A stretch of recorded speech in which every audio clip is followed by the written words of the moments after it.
born in India and you spent first 21, 22 years of your life there, your heart is always there. A very good friend of mine, and he has done a lot for India. I do wish him all the best. Gupta trial, the case is largely what we call a circumstantial evidence case. No direct evidence of illegal price fixing.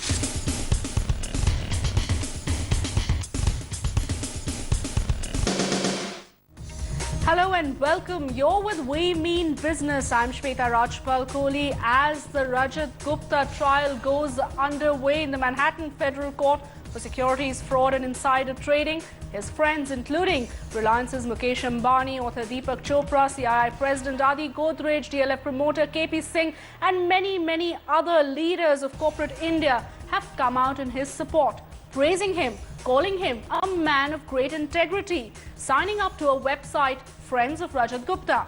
On the show today, we ask if the support being given to Rajat Gupta is justified, whether corporate fraud is on the rise, and if we've learned any lessons from the Rajat Gupta case or from other corporate scams like the Satyam case. Let's take a look at who all we have on the show as our panelists today. Mr. H.K. Dua with me here in the Delhi studio, senior journalist and member of parliament. We've also got Sandeep Parekh, founder of FinSec Law Advisors, joining us from Mumbai. Shiv Vishwanathan, sociologist, joins us from Ahmedabad. Neeta Potnes, senior director of Deloitte, also joining us. We'll also have on the phone line Mr. Pramod Bhasin, chairman of Skills Academy and non-executive vice chairman of GenPAC, joining us from New York. Also, we spoke earlier to Mr. T.V. Mohandas Pai, chairman of Manipal Global Education Services. Also joining us on the phone line from New York, well-known lawyer, Mr. Ravi Batra. Thank you all for being with us here on the show. Let's first try and address some of the big questions we're hoping to answer today. Should India Inc. be supporting Rajat Gupta? Is there a disbelief over charges against Rajat Gupta? Is Rajat Gupta's track record of any relevance in his trial? Is this a case of pure greed or simply a judgment of error? Has the image of Indian Americans taken a beating due to this case? Are cases of corporate fraud on the rise? Does India seem to have a high tolerance for white-collar crime? Have governance standards improved post-Satyam? But first, let's take a look at what some of Rajat Gupta's friends have had to say and why this case is being watched so closely.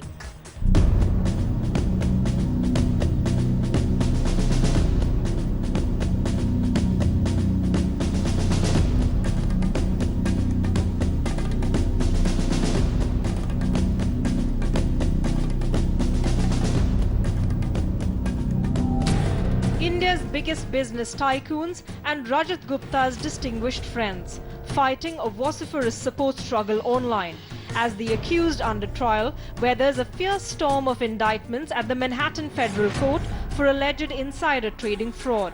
That includes leaking confidential information about Goldman Sachs while he was a director, resulting in the conviction of hedge fund billionaire Raj Rajaratnam. The charges: 1 account of conspiracy and 5 counts of securities fraud, carrying a maximum term of 20 years in prison. But experts watching this high-profile case say it is different from the other trials that have been wrestled out in the US courts. The government has crafted a mosaic of arguments by relying heavily on just 2 circumstantial and not direct indications of illegality, unlike in the case of Rajaratnam. There's also the question of perception and character, with Gupta being one of the most respected corporate figures and philanthropists on Wall Street. The question is, how much of a sway venerating testimonials by influential pals will hold in the courtroom? In the Gupta trial, the case is largely what we call a circumstantial evidence case.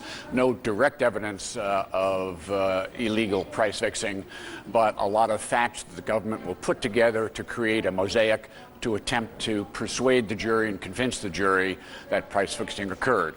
The jury can receive some very limited character testimony from associates and friends of the defendant, and I'm sure that some will come in here, as some did in the Rajaratnam case. And it could be a tough few weeks ahead for Rajat Gupta, especially as the prosecution has pulled out its trump card, the wiretap recordings of Galleon hedge fund head Raj Rajaratnam's cell phones, recordings that Rajat Gupta's star legal team tried very hard and unsuccessfully to prevent the jury from hearing. In New York, Sarah Jacob, NDTV. I spoke earlier to Mr. Mohandas Pai about some of those developments in the case. Mr. Pai, why, according to you, is India Inc. coming out in support of Rajat Gupta? Well, I think Rajat Gupta has a very large reputation in India because he has done a lot of public service in India. He has come and met corporate leaders for many years, and this is creating support for him about his public service track record.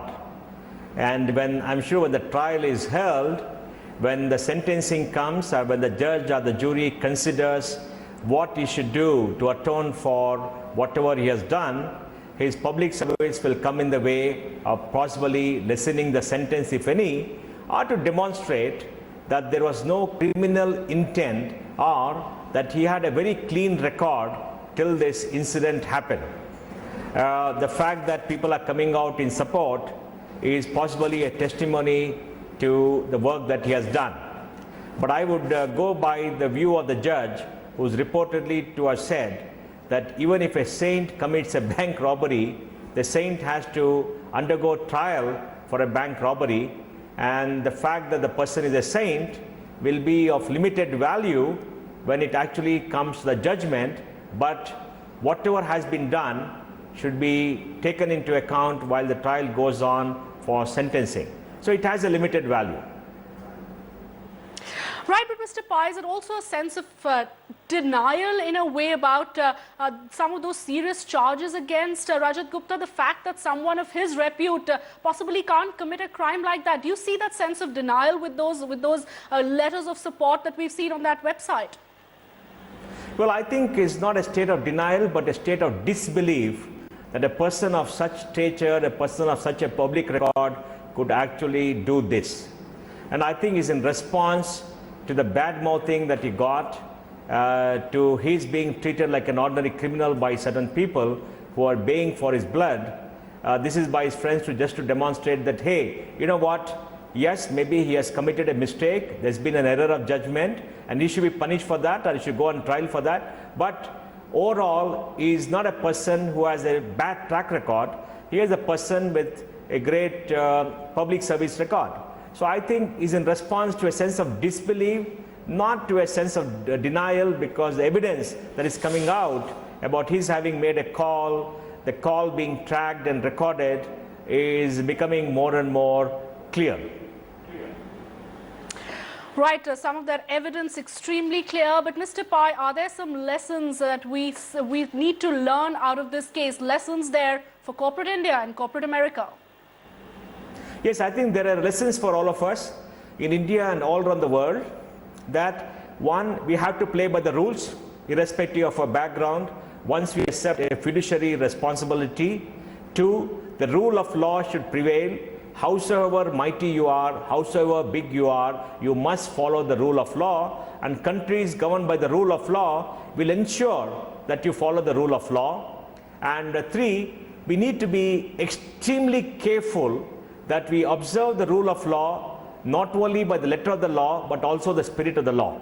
It means that if you are a member of a board, you do not share information even to your wife, even to your best friend, and to anybody else.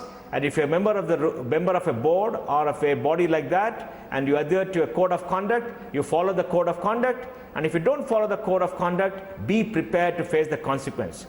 And India especially, I think we must learn to take our responsibilities extremely seriously. There are many instances in India where the reputation of a person overrules his act. Where people come and say, you know what, he's done such fantastic work, usko maaf kar do. But when there is a transgression of law, there cannot be a maaf, because the rule of law has to prevail. And in corruption cases we are seeing in the public domain, even if a person is very, very exalted, if he has committed something wrong, I think he must pay for it. And as a country and as citizens, we must accept the rule of law will prevail over everything else. Let us remember when Gandhiji was arraigned by the British on certain matters concerning law, he said, I have broken the law. He accepted he has broken the law, even though people consider Mahatma, and he told the judge, please do a sentence and give me the sentence as per the law. I may not agree with the law, but you please do a duty. I think that's the attitude that should prevail. All right, Mr. Mohandas Pai, many thanks for joining us and sharing your views. We can in fact go across to one of Rajat Gupta's very close friends, Mr. Pramod Bhasin, who joins us on the phone line from New York. Mr. Bhasin, some of your comments on that website, Friends of Rajat Gupta, obviously indicate that you've known him very closely. You have huge respect for Mr. Rajat Gupta. What prompted some of you to actually come out in his support? I think what prompted me was, one, as a friend, I felt that, you know, the trial by media and the trial of public opinion has almost pronounced him guilty already. There's a trial going on. And yet, you know, you can see your own headlines talk about corporate fraud and everything else as if he is party to that. There's a trial going on. Let's decide, let the jury decide whether he's guilty or not. One. Two, he's done an astonishing amount of good. I've known him for a long time. My belief is that this is a case, if at worst, of misjudgment, not of integrity. But I don't know that for certain, and only the jury and the court should tell us that. And all of us are debating this as if the news is already known, as if he's already guilty. And therefore, we all feel it's very important that we come out. This has nothing to do with the legalities of the trial, mind you. We're not trying to defend him or say that the legality should be changed because of the way because of his of all the work he has done so well for India. But we must recognize that he has mentored so many CEOs. He's done so much from a perspective of social good for the country, with the National Health Foundation, with the Indian School of Business. He's done this across the world, all over the world, selflessly or giving off his own time without, in many cases, any monetary reward.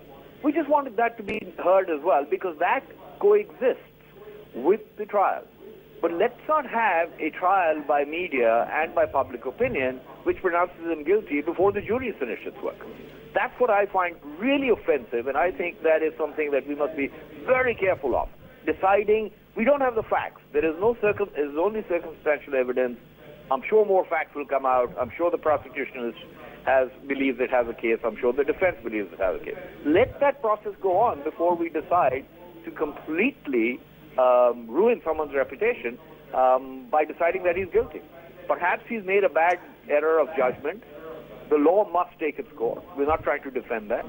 But I think we should speak up. The law must take its course, but is it a trial by media? That's an important point that Mr. Pramod Bhasin has raised there. Mr. Ravi Batra, well-known lawyer who also joins us from New York. Mr. Batra, your views. Would you agree with what Mr. Pramod Bhasin is saying, that this has become a trial by the media? We've pronounced him guilty even before the trial has begun. And the fact that we need to allow the course of the law to actually decide whether he is guilty or not. Do you in fact believe that there's enough evidence to prove that Rajat Gupta is guilty? It is not a trial by media. Only the jury will decide if the government has succeeded beyond a reasonable doubt in proving its charges. So that's one simple fact. Second, there is nothing wrong. In fact, it is good for society, good for Wall Street, to know through the media what is going on blow by blow, day by day, because it is absolutely major concern that if public confidence is not present in the capital markets, then capital markets will cease to exist. Wall Street does not exist for its own benefit. It exists for little and small investors on Main Street who put their trust and their money into Wall Street. And Wall Street has to live by a code of conduct, and that code is very simple. You're a fiduciary, and if you're a fiduciary, you cannot misbehave for self-benefit or for the benefit of your friends and family. So those are the very simple rules. The fact of the matter is that the government of the United States was not seeking to charge Rajat Gupta criminally. You have to remember that the SEC had originally charged him administratively in a civil matter. Rajat Gupta is the one who, knowing what he's done, decided to play the matador and wave the red flag in front of the government, asking the government to charge him in a bigger way. And guess what? Last year, the government gave him a double-barrel shotgun attack. They charged him criminally, which he's now facing, and there's an SEC civil charge pending once this criminal case is over. So, to some extent, Rajat Gupta is a Greek, not Indian, Greek tragedy, because he has almost caused this problem on himself by his own invitation. A Greek tragedy, someone who's actually caused this problem on himself. Mr. H.K. Dua, if one could also talk about the other point that has been raised by Mr. Pramod Bhasin, the enormous amount of good that has been done by Rajat Gupta, the kind of clean track record he had till details of this case came out. Do you think that's reason enough for everyone to come out and support him, or do you think the crime is much bigger and that we should not see corporate leaders coming out in his support without actually knowing if he's guilty or not? No, Shweta, I will not agree with Pramod Bhasin that his previous record is great. He has been associated with a charitable organization. He founded the ISB at Hyderabad. Rajat Gupta had additional responsibility on his shoulders as a Goldman Sachs director, as an icon figure.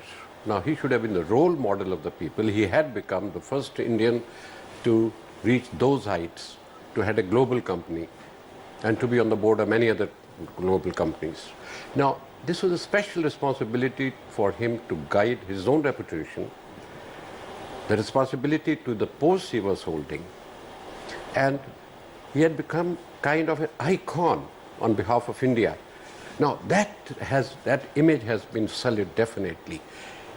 Even if he comes out of the trial, I don't know how it will come, but I think he's in deep trouble. He's in deep, deep trouble. There is an element of greed that can set in the mightiest of the people. There's kind of hubris that set in that you can do no wrong and whatever you're doing is always right. Now, that kind of mood can lead to greed in that position. And if he has shared inside information and passed it on to Rajaratnam, it's a serious crime in America. It should be crime anywhere in the world, including in India. Insider trading is for what purpose? He was investing in the Rajaratnam's company.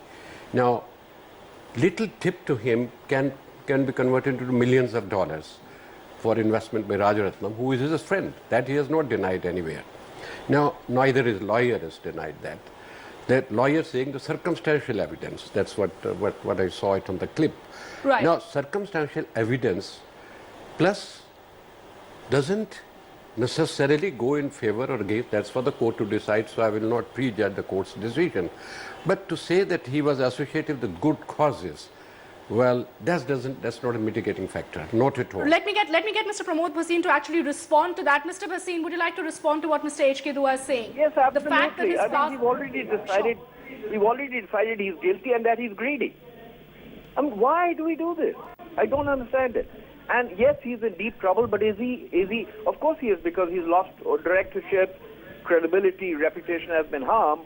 But have we understood whether that's justifiable or not? That's the point we're making. And by the way, let's be very clear about this. Even with Mr. Batra earlier, this is not about Wall Street, etc., etc. We're saying something quite simple. We're saying, let the trial proceed and decide whether he's guilty or not. Then we'll decide what should happen. And the trial by media is not about daily reporting about the trial. Absolutely it should happen. The trial by media is this kind of discussion where a lot of people you can hear on the call, I've already decided he's greedy and guilty. That's the problem I'm having with this discussion. And we're not suggesting that we're saying great things about him to mitigate what he may have done is wrong. If he has done something wrong, he will get the full judgment, and that is the law. And I'm very familiar with the law. I was the head of a public company in New York. So I understand these things rather well. But I just think, let's just at least wait for the trial to be over before we decide whether he's greedy or not, whether he's got hubris or not, whether all of these things are true or not. That's all. How do we come But to Mr. this Bhasin, conclusion? No, there is a sure, I think different- Mr. Dua has a point to I- make. He disagrees, and I'll ask a question after that. Mr. I Dua. don't think it's a trial by the media. Actually, media has been very, very, very helpful to him all these days when it has been reporting, Right. has been partial to him. And I can understand Pramod Bhasin has said that he has been his friend, and why not? Friendship doesn't mean that it has to be clean certificate or a bad certificate, either way. Right. The fact is, Rajat Gupta is a public figure. Yes, and he carries that responsibility. He of had the being- public responsibility, not only on behalf of the company, which is on which he was represented, on behalf of the public trust in that company's money. And Batra was saying that, well, public has a stake in Wall Street, and Wall Street has to have the trust of the people in that. But that's a larger question for American Wall Street to decide. But public trust in an icon and a role model is very, very important. To me, what saddens is, here is an Indian icon who does well at the world stage, and then he's letting down the country. Now, if he comes out well, we'll be very happy. I think media will report that also. Right. But friends' opinion, frankly speaking, it can be too friendly at times. Is that opinion too friendly, Mr. Ravi Batra? Before I go back to Mr. Pramod Bhasin and asking some of those questions, the other thing that has clearly shocked everyone in corporate India and corporate America is perhaps the ease of conversations in those wiretaps. It's there for everyone to hear. We know what are the conversations that went on between Rajat Gupta and Raj Rajaratnam. Is that one of the reasons why this case really stands out? First of all, let me applaud Mr. Bhasin for standing up along with other friends of Rajat, because it's an appropriate thing to do, and kudos to them. That defines friendship. The jury and the jury alone will decide whether or not Rajat Gupta honored his fiduciary duties. What is, however, occurring during the pendency of the trial is essentially a massive public education program, thanks to the media, and only good will come out of this, no bad, because the trial is unaffected by media coverage, and the jury will hear not only the wiretaps which they have heard, they will hear the arguments by either side, the government as well as Rajat's lawyer, which will embroider facts one way or the other, pull them in one theory of the case or another. But I will just say one thing to you. The calm, casual, and cozy nature, for example, of the wiretap for the Wachovia deal when it was mentioned, speaks not only about the Wachovia deal, but it speaks to the normal habit, the normal protocol that existed between Rajat Gupta and Rajaratnam. Now, a jury is going to figure out what that means. And if they believe that the government has proven its case beyond a reasonable doubt, they will convict him. And then the legendary good deeds of Rajat Gupta will come into full play after, and only after, a jury has convicted him of one or more charges. Because then a judge sitting like God will settle the books, good acts versus bad acts, and come up with a just sentence. So, Mr. Bhasin, on the one hand, is accusing people of prejudging Rajat Gupta. That is really an unfortunate charge, because it's not true. Nobody's prejudging him, because only a jury will judge him. To the extent that he wants to speak up in the public as a friend of Rajat, he should, because what's a friend for if he's not there when his friend needs him? So, as I said, I applaud him as well as everyone else who's speaking up for Rajat, because it's an appropriate thing in the public domain to do.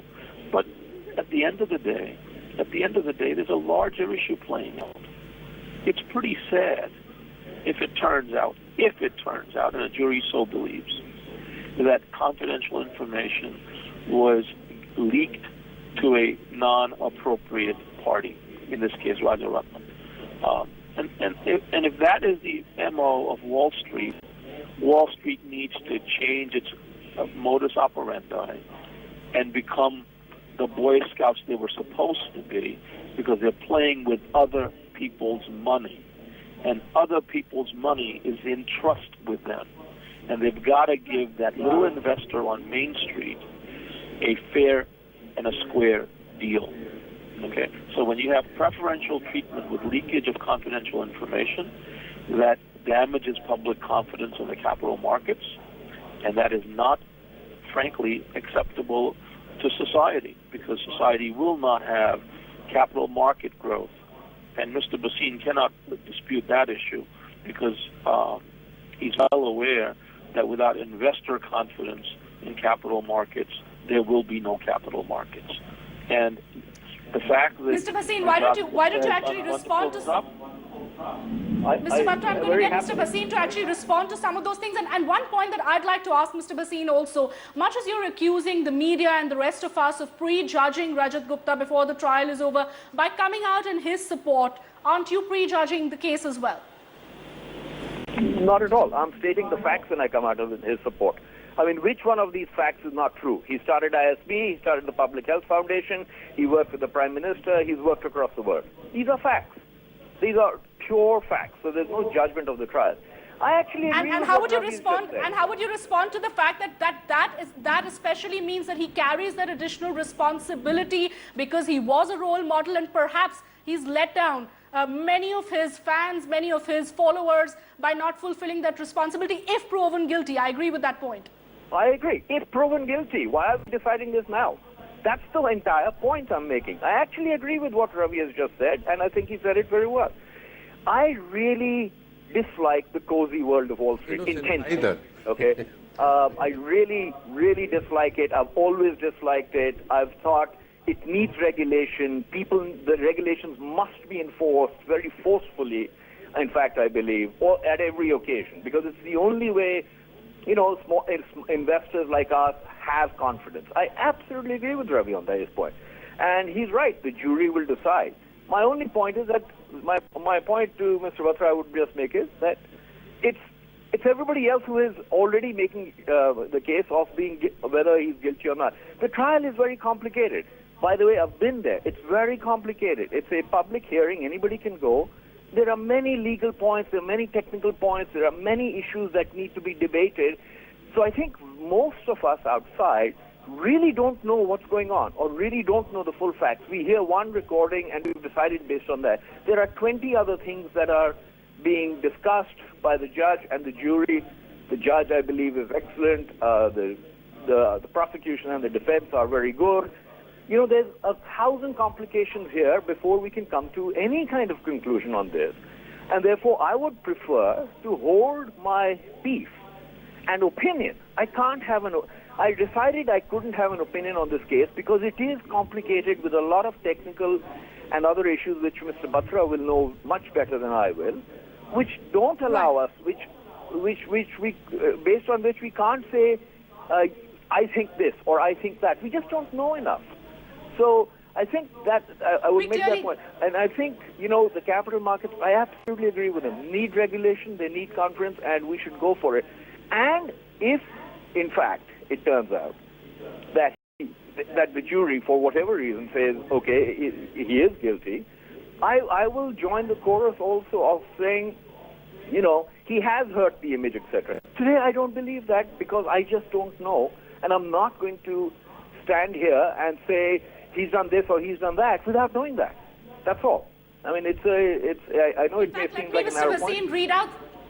Read out something that you've actually written on that website, and I'll just read that out for the benefit of all our other panelists as well. Mr. Bhasin, they're saying, professionally, I've worked with him for many years and had many conversations with him. Not once did he ever betray anyone's privacy or breach confidentiality. He maintained the highest levels of integrity in all our dealings. Given the nature of his work, he was probably privy to more confidential information regarding companies and people than most other people. Not once was there ever a suggestion that this confidentiality or integrity could be compromised. Let me take this discussion to Mr. Sandeep Parekh, founder of FinSec Law Advisors also. Mr. Parekh, are we seeing a greater tolerance for white-collar crime? Is that something that seems to be coming out as a trend?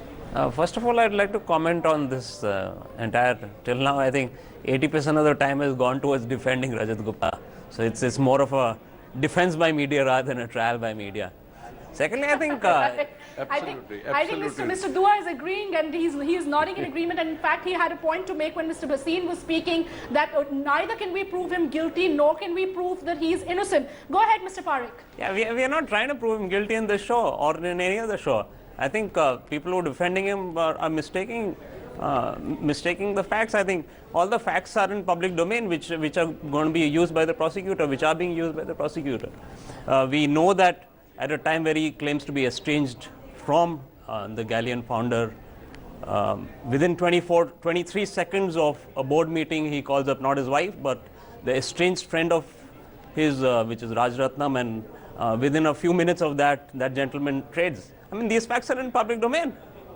So I think there's no trial by media at all. I think the facts are quite damning. Whether the jury will believe them or not, we don't know. We'll have to wait till the trial ends. But I think even if he wins this case, I think his reputation is sullied beyond repair. Has his reputation been sullied, and not just his reputation? Has it been a blow to the reputation of global Indians, of Indian Americans? Mr. Ravi Batra, quick word from you. You know what? Each person stands on their own merits, and the Indian American community is no different. We have good apples, we have bad apples, we have ugly apples, and we also have Nobel Prize-winning apples. So it's fine. The Indian American community will continue to excel, notwithstanding the trials and tribulations of Rajat Gupta, or anyone else for that matter, who decides that they're above the law, and a jury so finds. Ultimately, we are a nation under law, and I suggest the society should start to look at people as successes, not whether or not they've excelled or accumulated property or power or position, but rather if they're law-abiding, because that's the trigger in a nation under law. If you are law-abiding, you're a success. If you're not law-abiding, you're an abject failure and cannot be a role model.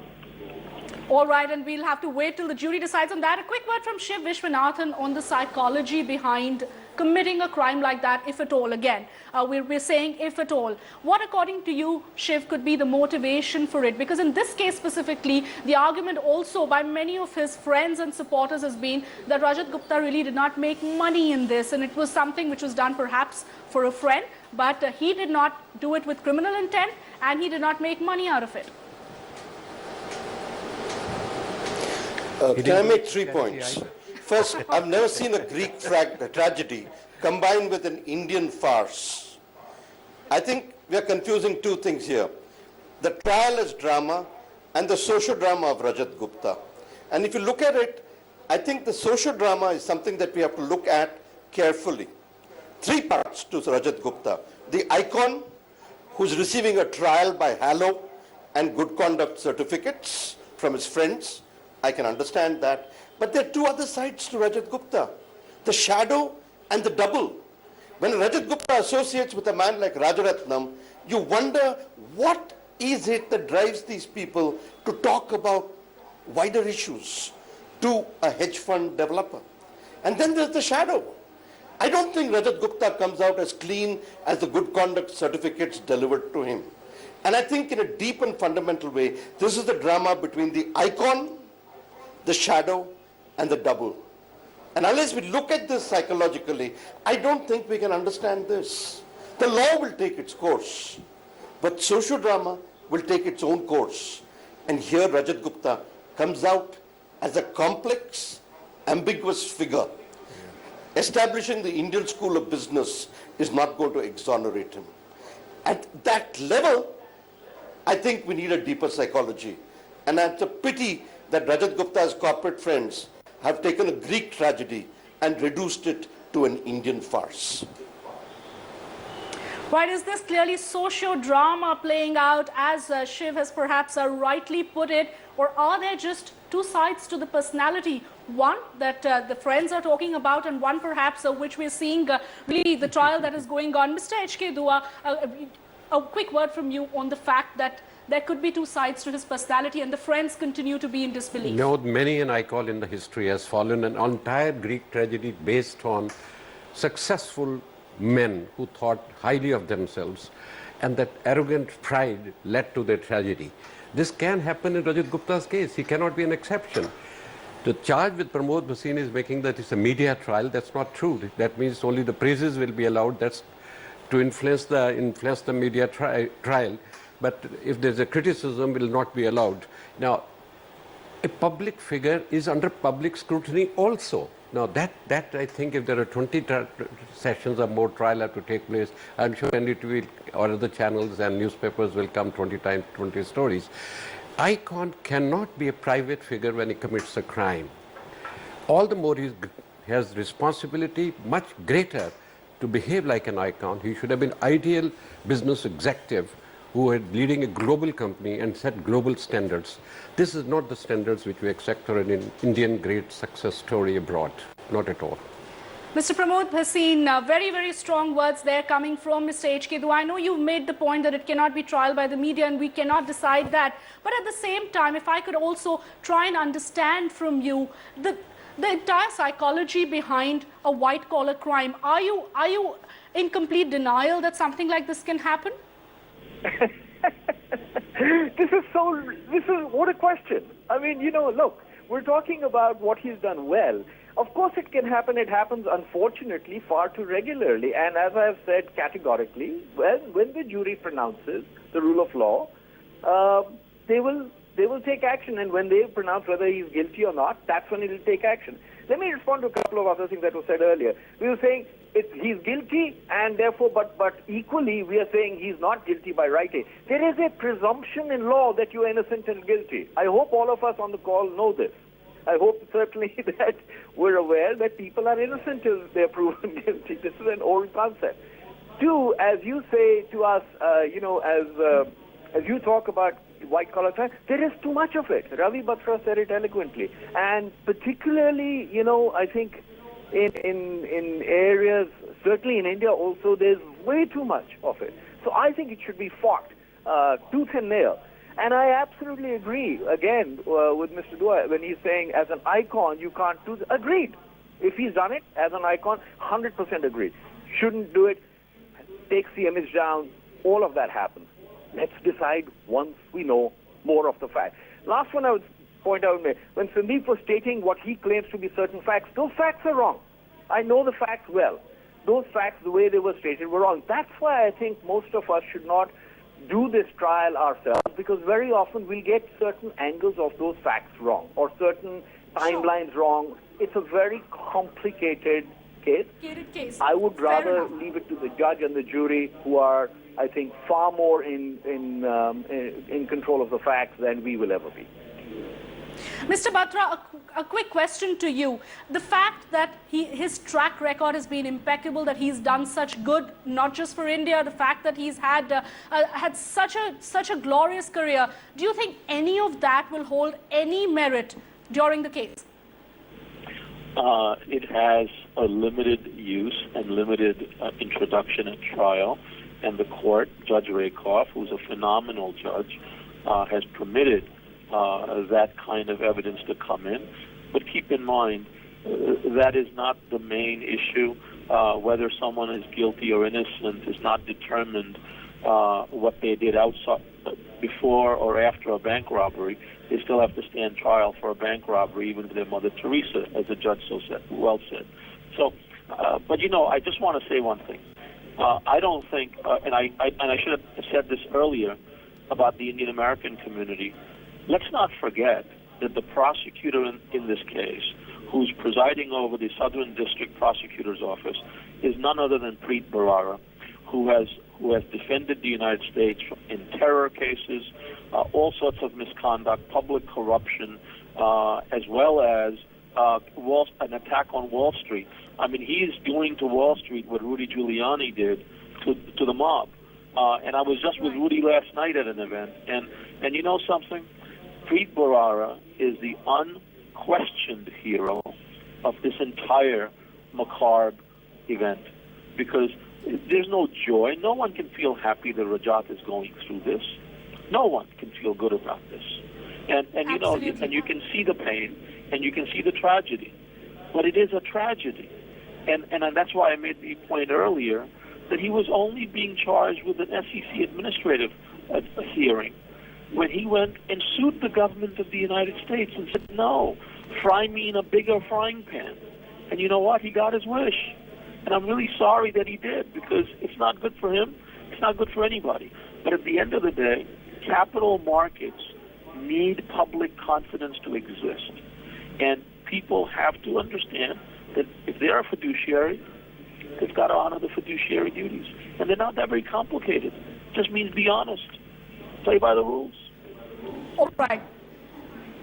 Clearly playing by the rules is what is critical, but it's been a very, very interesting discussion here. Clearly, it cannot be a trial by the media. We've seen friends like Pramod Bhasin actually supporting him and saying, wait till the case is over, even as many others believe that this has been an absolutely shocking case. We're going to take a quick break. On the other side, we're also going to talk about corporate fraud as such, even as India Inc. has been rocked by another scam, that of Reebok. But before we take the break, let's take a look at what some of those friends have been highlighting. The kind of work that Rajat Gupta has done for India and the kind of work that he was hoping to do. I had a chance to actually interview him at the World Economic Forum in Davos in 2010, where he spoke about the kind of work he's hoping to do for India. Let's listen in. The government has taken some interesting steps of getting people of key eminence more and more involved in decision-making roles. We've had Nandan Nilekani taking an important role. Fantastic. We've had Kaushik Basu coming in as the Chief Economic Advisor of the Finance Ministry. Your contribution to India, I know you're involved in a number of things, including your private equity fund, including some of the other funds, ISB. Do you see yourself more and more involved in India's growth process? Absolutely. I was recently asked by the Prime Minister to put together this advisory council of people living abroad. Global Indians, yes. I attended the first meeting. It was very good.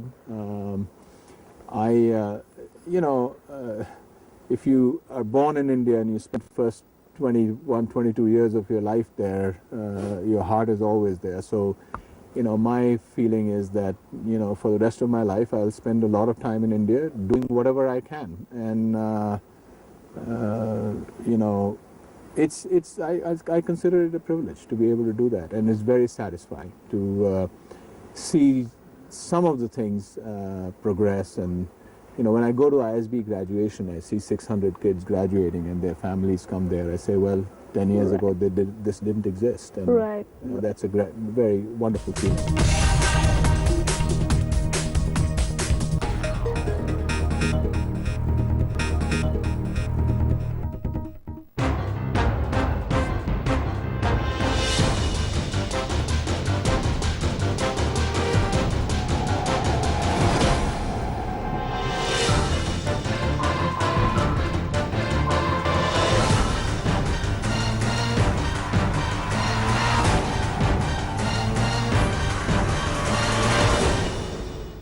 Welcome back. Here with We Mean Business. Even as the Rajat Gupta trial is underway in the United States, here in India, we've got yet another scam unfolding, the Reebok Adidas scam. Let's take a look.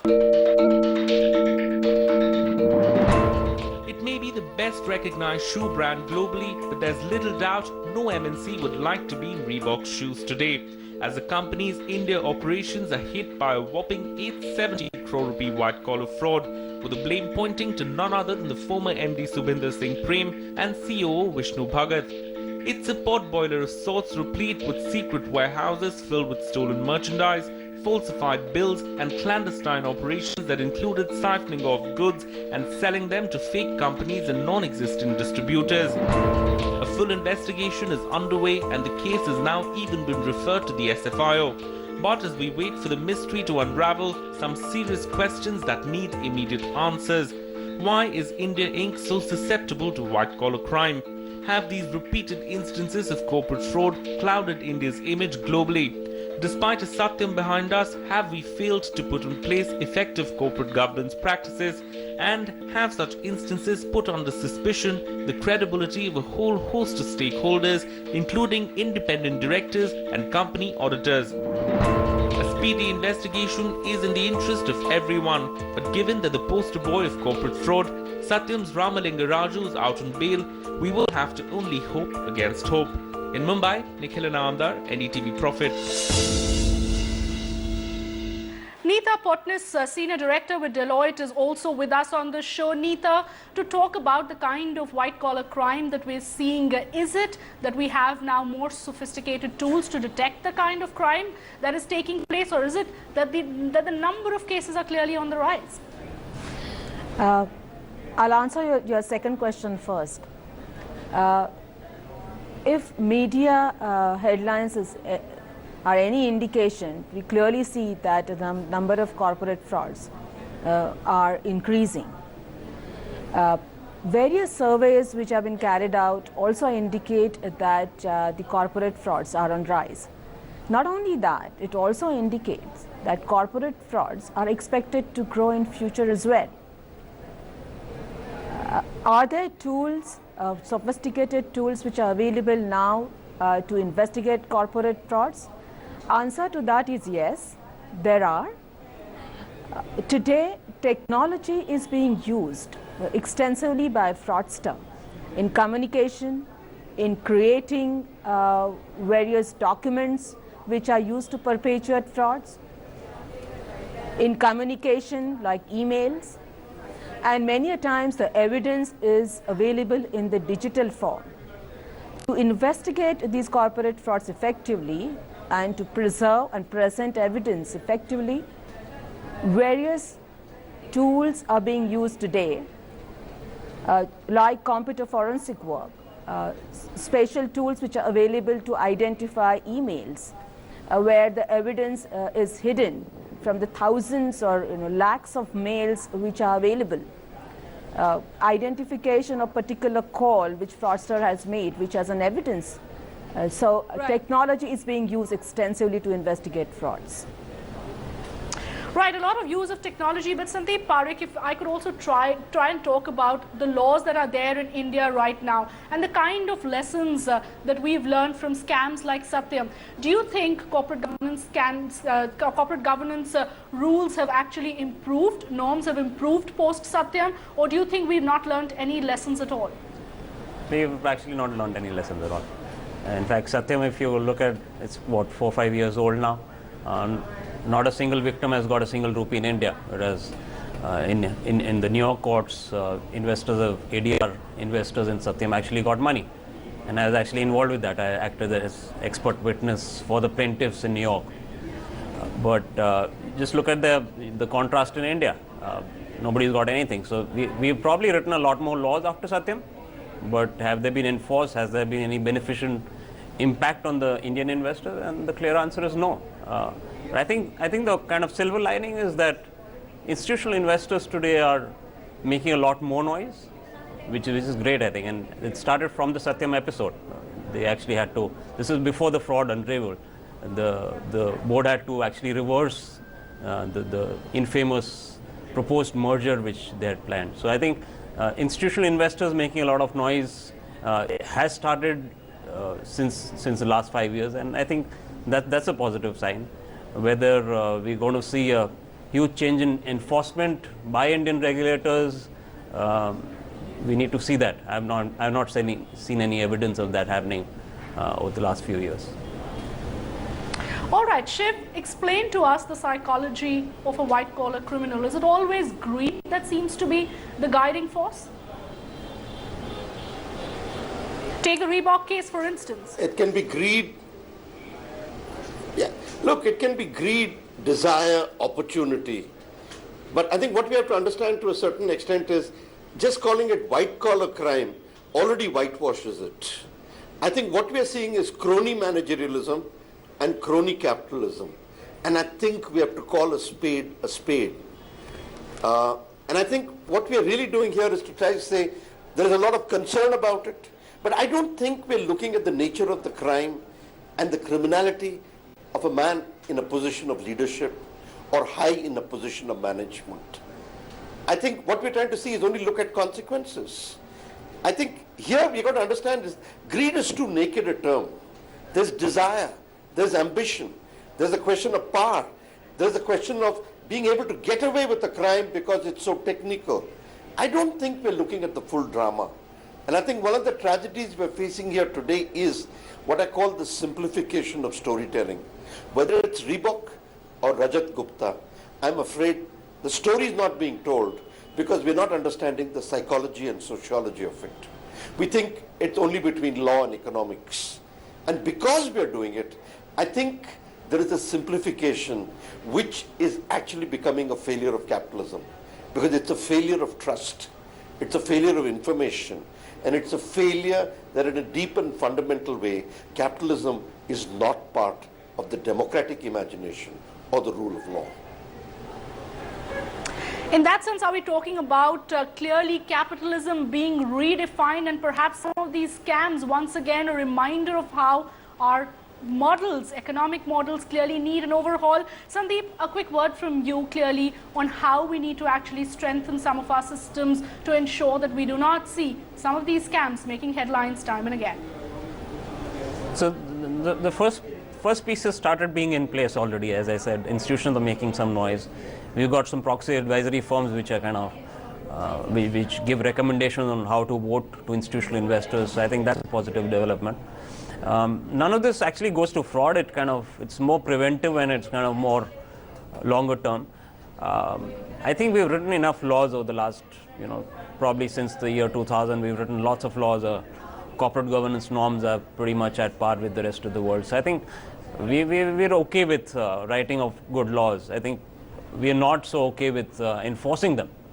And that's where I think it's a slow process. I'm not sure it's going to happen in the next 2 or 3 years, but our enforcement record dramatically needs to change, and we need to stop thinking about tinkering with laws and writing new laws. I think it's time to kind of go back to IPC and rely on 100-year plus laws, and just catch people and make sure they're punished for their crimes. And I think if we set a couple of good examples, I think that's good enough, at least in the short term. Just to add here, I think Shawnita, go ahead. It's important to appreciate that when a corporate fraud takes place, there is a human element involved, and it's very dynamic, situation normally. What we actually see, therefore, is that it's not only important to have laws as a deterrent for fraud, but important to have a culture in a corporate which prevents fraud from happening, or that corporate culture or tone at the top, or corporate governance, however we call it, is important from fraud prevention perspective. So only having a law would not solve this issue of corporate frauds. Right, it's all about laws, a corporate culture, and obviously the individual, as Shiv Vishwanathan was also saying, a very, very complex structure out there with regard to corporate fraud. And let me end this show once again by talking about Rajat Gupta and what he had to say actually at the commencement ceremony of the Indian School of Business that he had co-founded. Words that are clearly back to haunt him. Try to make other people successful. If you work on making other people successful, they will in turn make you successful beyond your dreams. There are no easy answers to this very, very complex world of corporate fraud, even as that trial still continues to be underway. With that, it's a wrap here on this show. Many, many thanks for joining us and sharing your views. And remember, you, the viewer, can also send us your feedback on the show. The details there on your screen. Thanks for watching. Goodbye.